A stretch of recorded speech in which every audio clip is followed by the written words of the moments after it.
Out of the mud, two strangers came and caught me splitting wood in the yard. And one of them put me off my aim by hailing cheerily, hit them hard. I knew pretty well why he had dropped behind and let the other go on away. I knew pretty well what he had in mind. He wanted to take my job for pay. Good blocks of oak was I split, as large around as the chopping block. And every piece I squarely hit fell splinterless as a cloven rock.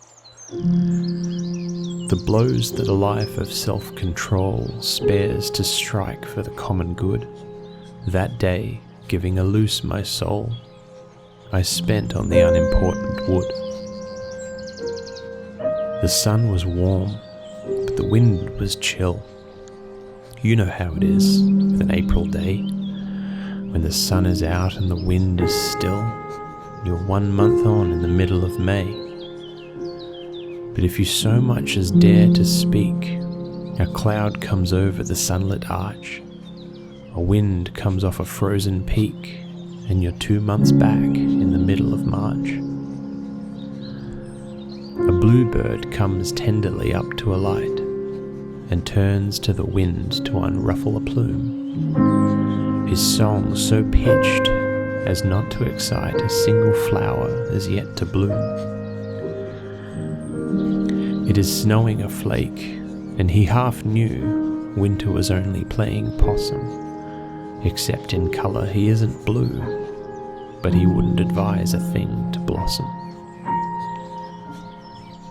The water for which we may have to look in summertime with a witching wand.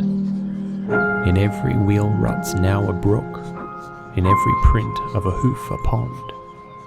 Be glad of water, but don't forget the lurking frost in the earth beneath, that will steal forth after the sun is set and show on the water its crystal teeth. The time when most I loved my task, these two must make me love it more, by coming with what they came to ask.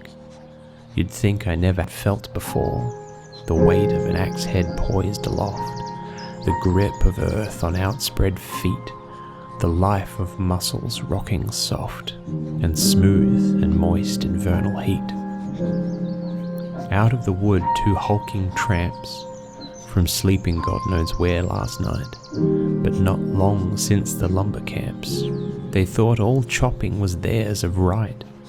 Men of the woods and lumberjacks, they judged me by their appropriate tool.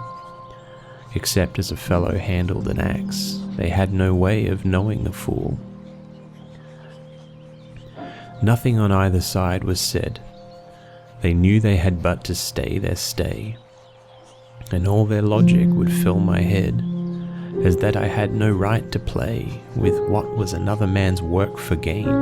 My right might be love, but theirs was need, and where the two exist in twain, theirs was the better right, agreed.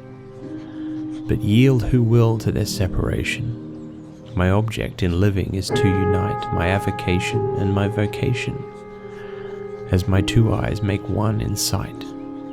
Only where love and need are one, and the work is play for mortal stakes, is the deed ever really done for heaven and the future's sakes.